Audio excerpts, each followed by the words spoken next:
Hey, so in the FOMO lounge today, we have Chris Nials from London Horror Society. Hey Nick, it is a pleasure to be here, and what an amazing lounge it is. That's fun, isn't it? It is, yeah. It's better than my lounge at home, which isn't hard, but yeah, this is outstanding. We've made it the lighting a bit moodier today for you. It feels good. Hey, so it'd be quite cool to talk about community, given that you created the London Horror Society, what, 10 hmm years ago? yeah. I mean, it's been through a sort of a number of changes and life points in its 9-10 years that it's been around. But yeah, it's interesting you mentioned that sort of word community because that's really sort of what we've tried to create, right? I mean, when I first started it, it was because my partner at the time and none of my friends liked horror movies and I wanted to watch them. And this was sort of before you had things like sort of Facebook groups and, meet spaces and things like that, where communities were much more encouraged to, it was much more sort of done really to go and actually sort of meet people that with like-minded interests. And I couldn't find one for watching horror movies. So I thought, okay, well, I'll try and create my own one. And that was the first iteration of the London Horror Society. But it was great, watching horror movies with people I didn't know. It was great sort of making new friends, meeting new people.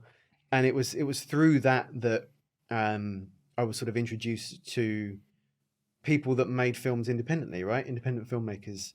And I was kind of introduced and thrown into this amazing community of people that were making films that I had obviously never heard of and unfortunately were never likely to hear of because they were so small and they were so tiny. But it was, it's such an amazing experience meeting these people and watching what they were producing. And, you know, independent films are as good and sometimes better than their Hollywood counterparts. And I really wanted to try and do something to try and bring their, amazing stuff they were making and the love they were pouring into these projects and try and kind of link it to new audiences and try and, help get eyes on films. And that's kind of, yeah, the sort of the stages we sort of went through. And now here we are sort of, 9-10 years later. And yeah, we're a community of fans and filmmakers alike. And our favorite thing to do is still exactly the same. It's still support filmmaking in as however we can and bring it to an audience. And yeah, I will probably hark on about this quite a lot, but the sort of the UK horror community, especially when it comes to sort of independent films, is incredibly supportive and incredibly passionate about, you know, not just sort of supporting filmmakers that come through, but if they see something they like, they will sing about it from the rooftops forever. And it's such a great way of getting new people to, you know, not only see your work but appreciate it, and actually almost be your marketers because they'll go out and tell everyone. It's horror seems to be one of those genres that the core group of fans are, yeah, incredibly supportive about one particular genre, which I think you don't really find so much throughout perhaps other genres of cinema. Oh, yeah. Well, I like horror's a little bit kooky, a bit like comedy. Uh, so we're growing a community now, mainly from Fat Llama, people that couldn't get into traditional rental houses hmm have found FOMO, and we're sort of starting that fire from like rubbing a stick Yeah, together, yeah, yeah, yeah. kind of creating something out of nothing. How did you, I mean, those early days, getting that fire started and then keeping those core values of what the ultimate vision was? Yeah. Like, talk us through that. Yeah, I mean, I think the key thing you mentioned there is core values. I think if you're trying to build a community, um, I love that rubbing the stick analogy as well because it's a lot of work at the beginning, and then eventually something will kind of spark, and eventually, hopefully, people will be, inclined to join you. And I think one of the main blockers that a lot of people that are trying to create a community of people do is they don't appreciate that it sounds so simple, but they have to give something, right? There has to be a reason for somebody to want to, either join your community or buy your product or, like your company, whatever really. It's kind of um, the same process for me. And I think you've got to you've got to sort of figure out what makes you different. Otherwise, you're not going to stand out. You're not going to kind of find those people. But at the same time, you can't do it in a, and this probably isn't the right way of saying, but in a false manner, right? You can't, if you're, looking to start well, let's take us for example. We started the London Horror Society because we wanted to watch horror films, and from there we wanted to help support people that make horror for purely selfish reasons, because I love horror movies and I love watching them, right? And that will sort of never change. And I think the same goes if you're trying to build any community. You've got to believe, and this is going to probably sound a bit trite as well, with your heart and soul and every fiber of your being, that what you're doing is right and there's a reason. If you go into it, if you're starting a company and you think, right, okay, so this is our MO, this is what we want to do. Now we need to build a community around this and try and get people in. If your core values of what you believe don't match that, it becomes incredibly transparent very, very quickly. And we talked a little bit about this off camera, but I think the UK public in particular, and people in general, are really kind of suspicious when it comes to joining communities or buying products. It's a battle to try and get those people in. And if there's an opportunity for them to balk at either joining or buying because they don't think you're authentic, then that's a huge issue. It's such a I've learned so much about community and the work that we've been doing here, because when you're selling a product or service, you can talk about the features, uh, you can point to statistics, you can point to engineering. Yeah. Community, you can't do any of that. No. You can't see it, but you can feel it. And if there's something wrong with it, it's like, say there's software code, we found a bug in the code, we'll fix it up. When it comes to values and community, it's not quite like that. How have you sort of navigated when you feel, oh, something's shifting here, we need to get back onto center? Yeah, it's a really good question, actually. I mean, I think when we're sort of looking at something as wide spanning as horror, there's always going to be temptations. There's such a wide range of people that are going to be, well, hopefully joining your community, right, with differing opinions, different likes or subgenres of what they like. It's one of those communities where you all have a kind of common love, but how you appreciate and love that product or whatever is quite wide ranging. And I think one of the things that we've sort of tried to sort of battle with over the years is that when we sort of grew our presence into sort of where we are now and sort of on that journey, there's obviously the opportunity to sort of talk about bigger films. We have people that want to kind of get in touch with us to help promote their big films that they might be releasing. And I think one of the things that we were tempted to do, and we maybe sort of did this a little too often perhaps, was talk about those big films, because I mean, we are a community of horror fans by design. We're going to kind of want to know about the big Hollywood releases just as much perhaps as the independent ones. And it kind of it sort of, I wouldn't say it didn't really land for our community, but when you feel yourself sort of drifting more towards, because I mean, the big kind of horror PR agencies or the big film PR agencies know where to find you. So you're always going to kind of get people coming towards you. It's like, oh, can you talk about this? Can you talk about that? Yeah, okay, yeah, that's fine. This horror film fits our MO. But the independent filmmakers maybe don't know who we are. They don't know what we can do, or maybe they don't even know that they should be talking to company or blogs or people like us that can help push it. And that's when we probably first felt that, oh, okay, actually, are we moving away from our MO here? Because our core values is to support people making their films, making independent films. So that should be our absolute linchpin of sort of what we talk about. And yeah, absolutely, we still do talk about the kind of the bigger releases, because like I said, we are a community of fans and we need to, we don't want to isolate that. But yeah, it helped us move and refocus to what our core function is, I guess. A lot of the FOMOs, if I can call them the FOMO Nice. crowd here, have a background in music videos, and that's where they've honed their craft. Maybe they've got some friends that were in a band and they've picked up a camera and they run and gun and shoot something. I suspect a lot don't know horror's a place that you can do that as well. Can you talk a bit about learning your craft? Yeah. And horror? Yeah, I mean, horror's really forgiving, I think. It's interesting that you sort of you use the sort of the music video comparison, because I think actually if you're starting out, I think music videos would be, I mean, I say this, I mean, I am a sort of a producer on the side, so I have some experience, but to me, looking at something like shooting a music video is terrifying, because you've got essentially 5 minutes maximum, let's say, with no dialogue, and you've got to kind of tell a story. And I actually kind of think that's almost upper echelons for me, because you're instantly hamstrung against the more sort of traditional filmmaking. You've got the visual aspect. If you can nail that, I mean, that's 80% of your battle, right? Sometimes.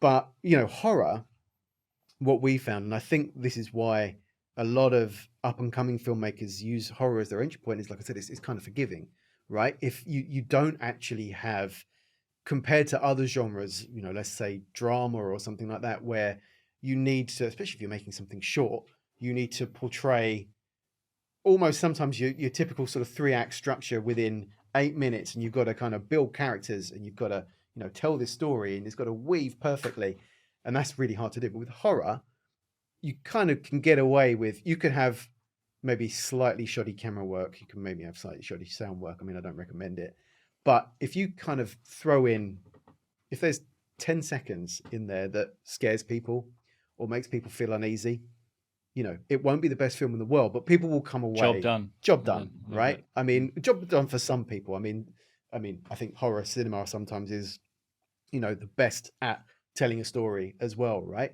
But in terms of cutting your teeth, you can, yeah, it's forgiving. Sometimes it's in the dark, right? I mean, it's kind of, And you get an one. endorphin hit too, don't you, after a good scare? Yeah, you do, and it kind of makes you kind of come out of it thinking you had a good time.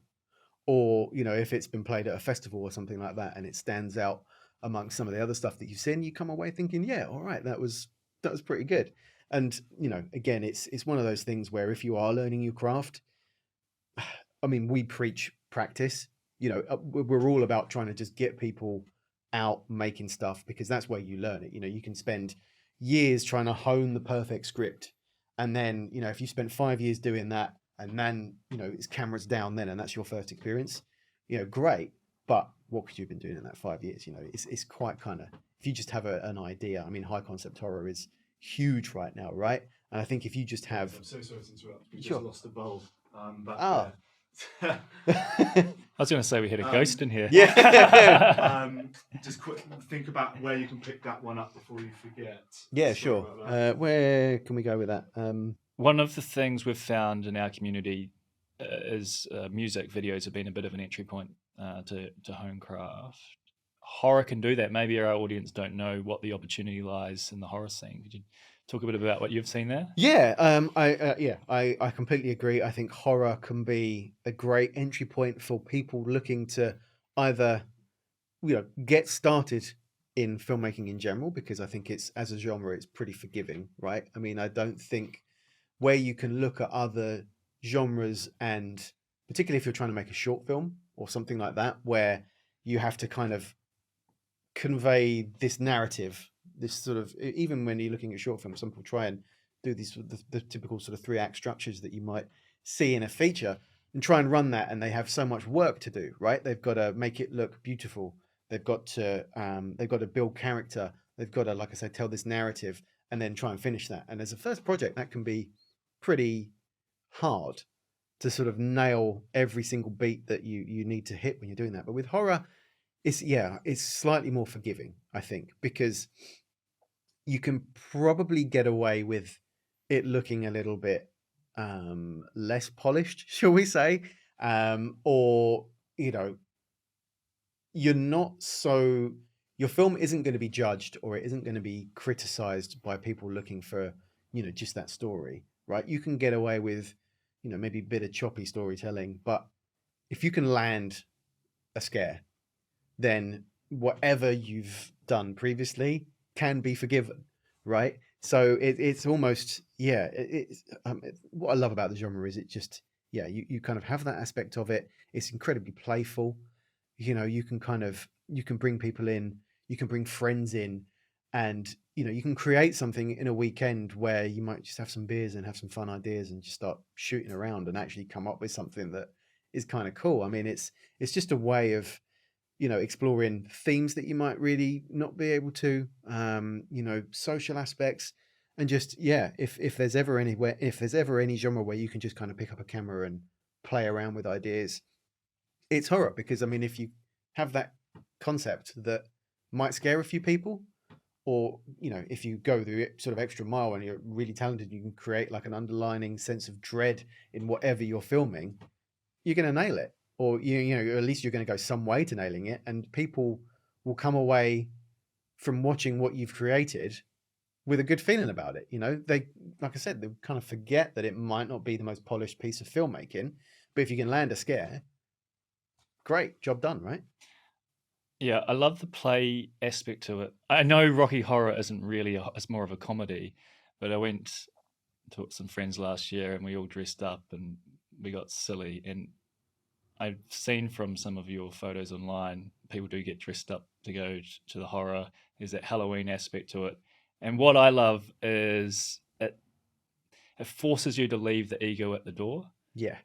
And I think filmmaking is prone to the ego taking over at times because there's a perception whether true or not. You've got to play this particular character to make it, and it possibly stops you exploring areas that could improve your filmmaking ability to no end. And, Yeah. and horror seems to have that thing. Yeah, I think it's a great leveler. I think, like we said, if you kind of break down, and I'm going to be talking very generally here. Everyone obviously will be very different, but if you're going to break it down to what a typical horror fan would consider a good horror movie, you'd say that kind of the scare factor would be pretty high up there. They're not going to be looking at necessarily, is a director kind of communicating his style through this? Is it sort of being spoken to in the typical way that director X might do that through all his pieces? I don't think it's magic, really, isn't it? It's a trick. It kind of is. Yeah. I mean, maybe it is, maybe it's a cult, right? Maybe we have all sold our souls to the devil. But I mean, it's interesting you say that, because I think egos in horror filmmaking 100% still exist. But then it's also something that, you're right, you don't necessarily need to be a successful horror filmmaker. But then also, egos can be left at the door. But I think if you're a horror filmmaker with visions of being a solid director, someone that can actually, God forbid, get paid for what they do, you do need, maybe not an ego, but you need self-confidence. You need to believe in your script and your ability to lead a team of people to create something in your image, right? But I think what the difference is that perhaps it's because the genre has been lambasted for so many years, right? In kind of the critically, right? I mean, it's never been until maybe Jordan Peele started, with Get Out. Oh man, when that took me somewhere. Yeah, right. But then before that, horror critically was not universally but panned from the kind of the upper echelons of filmmaking. So maybe filmmakers that have always wanted to specialize in horror don't have that ego because that ego has never been stroked, right? But I mean, I think maybe there's an element of that to it. But I think, yeah, it's such a dangerous place to be, because I think you don't need that ego that everyone around you hates or is scared of, or rubs people up against the wrong way. But I think, yeah, you do need an element of self-confidence to hammer home, because filmmaking is hard, right? And I think if you, as a director, and I say that with filmmaker as well, right, because you encompass many different roles if you're trying to do it independently, but if you're the one that's leading that charge, you do need that kind of self-confidence, because it's going to get knocked on the way. And I think, yeah, if you don't have that sort of headstrong ability to push through and create, yeah, you could hit some trouble. There's a thing, isn't there, between horror and comedy? I remember listening to Rhys Darby, a New Zealand comedian, and he saw himself a bit like, this is what he said on stage, almost a bit like a doctor that would get laughs and give you an endorphin hit, and that Yeah. was his job, is to create a new reality. You come in, you have a laugh, you get those endorphins, and the world's just a bit of a better place. I know horror can really disturb some people if it's done in a particular way, but some of the stuff that you're talking about, the storyline be a bit choppy, you get a scare, you get an endorphin hit, and you feel something. Good. Yeah, you do. And it's like anything that you do that might scare you. Roller coaster rides, whitewater rafting.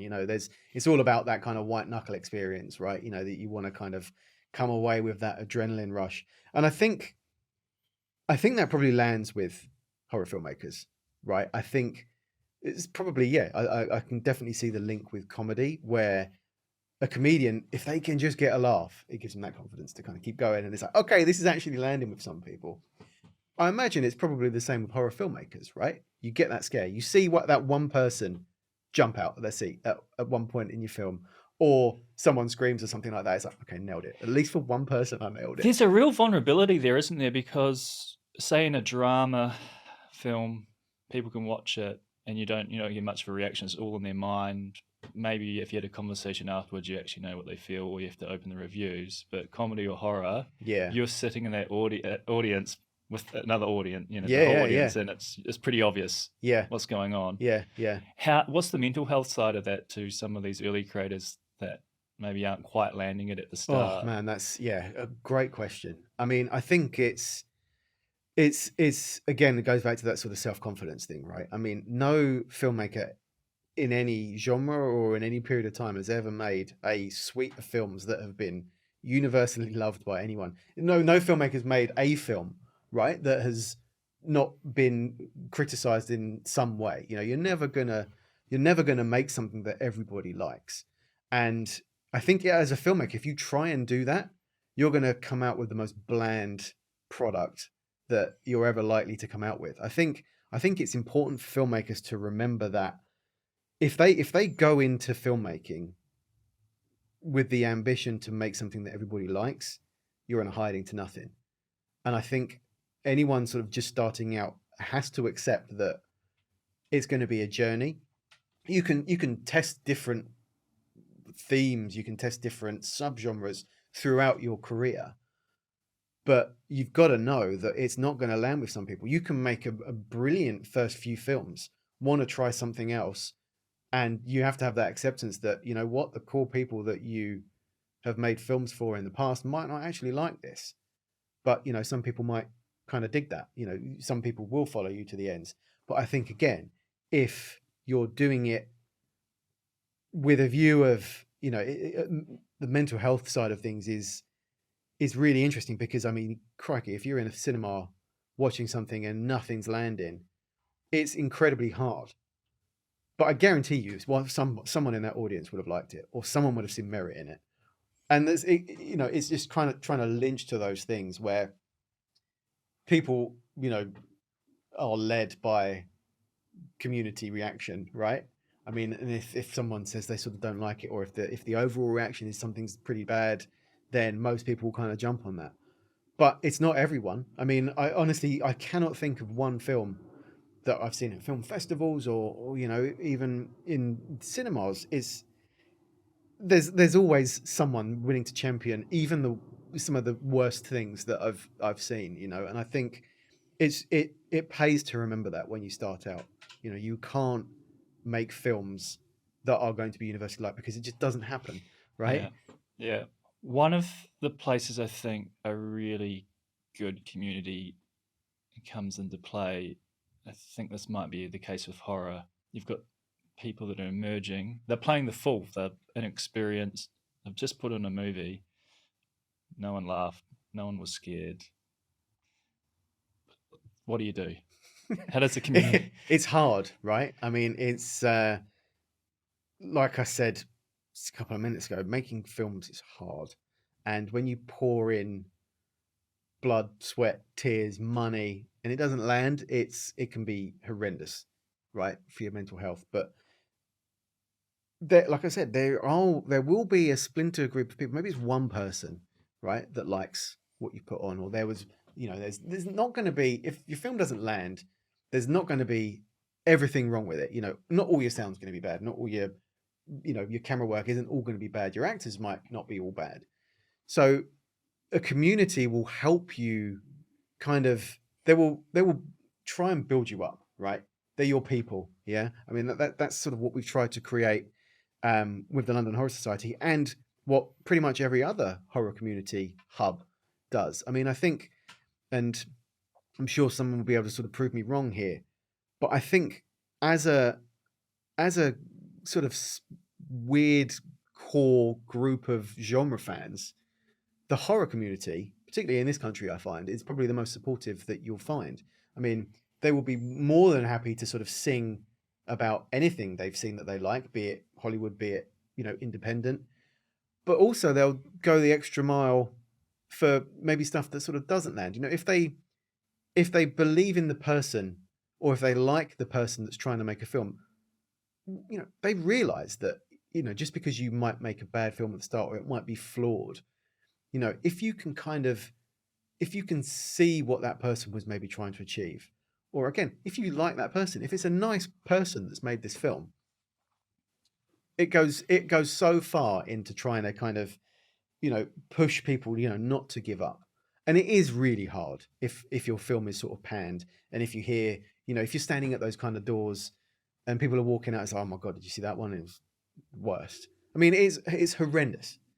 I've had it with stuff that I've been kind of linked with, and it is draining. Oh, yeah. But that's what a community does, right? And the reason communities are so valuable is that it puts you bang in the center of, oh my God, this was horrendous. My filmmaking career is entirely over and I'm never going to do this again. But, that's because that's in your head. It's, other people don't see that. Yeah, well, what is the shame? I say this from when I did Toastmasters a number of years ago. Everyone at the start, it's hard, it's awful. You've got public speaking is a scary place. No one's good at the start.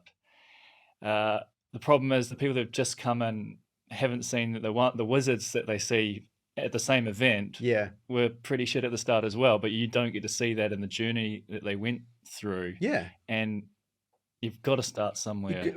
That is exactly it. And that is, if we can sort of push one piece of advice to any aspiring filmmaker, is just give it a go and lean on the community for help, because you'll get it. I mean, I think if you're willing to sort of compromise on things, and and you're willing to give back yourself, I mean, that's the thing. Nobody can walk into any community anywhere and take. It doesn't work like that. But, if let's say you're a filmmaker, and I think when you're looking at independent filmmakers in particular, there's normally somewhere that they have a little bit of experience in, and it doesn't have to be in filmmaking. It can be marketing, it could be PR, it could be, anything. If there's a element that you're quite good at, then you can kind of pass that on to someone else. So if you have a crew that you bring in that you might have met through a particular community or through friends or something like that, come on in, lads, help me make this film. You make something, you go and help them somewhere else on the next one. And again, it's that kind of sharing, and I guess what's the sort of the word, skill sharing, lending your experience to them. And I think all they have to do is, when they start, I think perhaps even more than any other profession I can think of, filmmaking is all through experience. You can plan out your first film, you can plan out your 10th film to the letter. And as soon as that camera tripod goes down, all bets are off, right? I mean, it changes. It really genuinely does. And no more so perhaps on your first film. You'll have these dreams or maybe illusions of what it will be, and it will change. And the key thing to always remember is that that's fine. You're not a bad filmmaker because stuff goes wrong on set. But you need that community to sort of champion you, to learn, right? Speaking of community, this is a theory of mine. Who knows if it's true or not? But I feel, because there's been so much fractures in this world that we're in right now, people definitely know when they're in the community, but I feel like people that are not in the community don't know. There's a bit of a one-way door. I say that when I got engaged, it was the most magical experience I ever had, and people talk about getting engaged. But if you haven't gone through it, you don't know what the experience is like. And then when you find your community, wow, it is magic. Yeah. And there's people watching this right now, and it probably sounds like we're a bunch of preachers. Yeah. And maybe we are. Yeah. Maybe London Horror Society and FOMO, and I'm part of the London New Zealand Cricket Club. It's taking the place of maybe what the church used to be. It's a safe place where you come in, and it doesn't matter if you've been there 10 years or it's your first day. Yeah. You're part of something. It's finding your people, right? I mean, it's that. I mean, it's finding your clan. I mean, I think you're right. I mean, society is fractured. It probably never has been. So you need to find those people that gravitate together through a common theme. And no matter what it is, it's always a fantastic feeling if you find that, because it just reinforces your theories, your beliefs and things like that. And I mean, it's not just through the London Horror Society, it's through any, like we said, any horror community, any filmmaking community.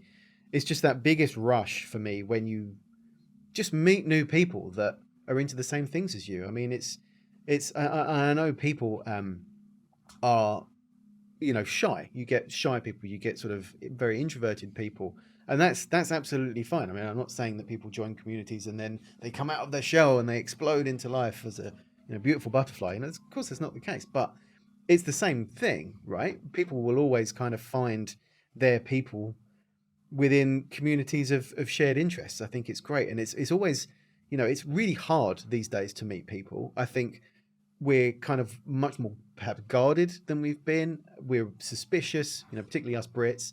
It's like, as soon as you meet somebody new, it's like, what are you trying to get out of me? What are you trying to scam me from? What are you trying to sell me? Community. Like, yeah, that's right. So community. But I mean, it's when you are joining a community like London Horror Society, like FOMO, there's whether you join a football team, right? There's that one common interest that's going to transpire. So anyone that that's going to come into that community, there's something that you can always talk about. It kind of, for me, it takes away that stress, and it is stress of meeting new people. Chris, we've been banging on about community this whole talk, which is awesome. I love it. How can we start mixing these two communities together? We've got a few ideas. So we've got horror over here. We've got music and all sorts of other things. Yeah. I mean, the great level of what you guys do and what we love. I mean, we have a service called LHS Pro, which is our sort of our premium membership offering. And inside there, we always look to try and bring communities together that can help. I mean, our main premise of that service is to essentially just help people along the way, right? Try and remove pitfalls that might come in the way on your sort of filmmaking journey. And one of those things is by linking partners that we know and we trust, that it takes away some of that, not only the legwork of trying to find partners to work with in various sort of specialist areas, but also, if you're starting out, it's so hard to find the one that's right for you. And, kit hire, stuff like that is so important to find a trusted partner, I think. And when you are just starting out, knowing you're going to somewhere where they're not going to try and fleece you, I'm not saying that other kit hire houses do this in London, of course they don't, but, knowing, just having that kind of, that peace of mind that, you're not going to get oversold something, you can have a sort of a conversation with people like on your WhatsApp group where you can discuss, like, look, I'm thinking of doing this, right? And I think I need this camera, this light setup, this XYZ, but my budget is limited. Do you guys know how, am I overshooting? Am I, is there a way you can kind of bring that down to something more? And, what we love about FOMO is that you have that, right? You have that kind of, you're trying to build that community of people where that can help. And I think, as with any community, right, bringing together subsections is a huge help. I mean, our community is a core of film fans, of course, but we've also got a huge core of filmmakers as well. And I think just because somebody is interested in making horror films doesn't mean that they're not going to kind of go and want to do other stuff at the time. Maybe there's members of your community that maybe do the music videos, might want to consider horror. Then, okay, great. We've got people that can probably help there. And I think it's all about, and again, we've said the C word far too many times already today, but the most powerful thing about communities is when you bring them together, right? And you still got those threads. Yeah, right? Good word. And you bring people together, great things happen. I mean, that for me is what I love most is when you bring together people and you see something really cool happen. It's like, our community did that. It's like, Yeah, you know, same. that's just the It's best love it. thing. It's so good. It's the extended family. Okay, so what FOMO can do for the London Horror Society, any London Horror Society member that's working on a passion project, we can help with an extra 10% off already quite low prices, because that's how we try to be. We've also, as you said, we've got a WhatsApp group just to explain to your community. We've got a growing WhatsApp group of filmmakers who are just there to help each other out. On Fridays, we have some pretty crazy special deals for and weekend those shoots. deals, if anyone hasn't seen them, are just insane. They keep flashing up, and it makes me want to go out and do something. It's like, oh my god, this deal is insane. I need to take this home for the weekend. Oh, totally. Our whole ethos here is if the kit's on the shelf on Fridays and you've got a passion project for the weekend, we'd rather emerging filmmakers honing their craft, making some magic, rather than the kit staying dormant. And I feel your community, it's really passionate, isn't it? London Horror, mostly passion with an opportunity to knock one out of the park. Yeah, I think so. And again, you know, our community is incredibly supportive of anyone that sort of wants to come in. If someone wanted to come in and join us inside Pro and meet some people that, you know, could kind of, you know, I mean, we will do it as well. I'm always happy to talk to anyone about, you know, trying to work on their horror projects. I mean, I do it. It's not a profession that I try and do to make money out of it. I do it because it's fun, and I just love hearing about what people are up to, and it's just so cool to see things. I mean, it's like any kind of aspect of filmmaking. I mean, we hold these speed pitching sessions where it's online, it's free, where people just come on, they have 90 seconds to talk about what they're working on, where they need help, or where they think they can maybe help someone else's projects. And we've had one member of those who's come in over the sort of the year or so we've done it, and every single time we do a session, we've managed to kind of put someone in, and he's gone from having a film that's kind of had been worked on for a number of years. We found people to help him with the editing, we found people to help him with XYZ, and it's been so rewarding to see it in every single session. He's kind of finished this bit and he's finished this bit, and then finally we held our indie film showcase where we screen not just London Horror Society films, you know, films from anywhere, and he managed to submit his for that, and we played it in North London at our last event. Good. And it's just honestly, it gets you in the feels, man, where it's like, oh my god, this has come together just through people, through community again, and they've made this happen. And without community, he would have been sort of on his own, really, and unable to find people to do it for his budget. But this is the thing, you will always, within a community, or hopefully within a community, you're much more likely to find people that can really help, and great things happen, you know? Oh, I can feel the love here, Chris. So anyone watching, regardless whether part of Team FOMO, anywhere in the world, maybe thinking about moving to London, how can they get in touch? Best way is our website, which is londonhorrorsociety.co.uk, and we're on, you know, the usuals, the Twitters, the Facebooks, which is just London Horror Society as well, I think, on all of those. So yeah, it will be amazing to have more people join us, and hopefully we can this is the start of a beautiful relationship. Well, I believe community is the antidote to this mental health crisis, and I think within communities, you find people all of a sudden where you feel alone in your issues, you'll find people that have experienced what you've gone through, and it's that advice, that learning to kind of coach people through bad times, and people, you know, your people can help you do that. So it's win-win for everyone, I think. Wicked. Well, let's do this again. Amazing All right, to have man. you here. I've had so much fun. Cheers, Chris. Thanks, Nick. Thanks.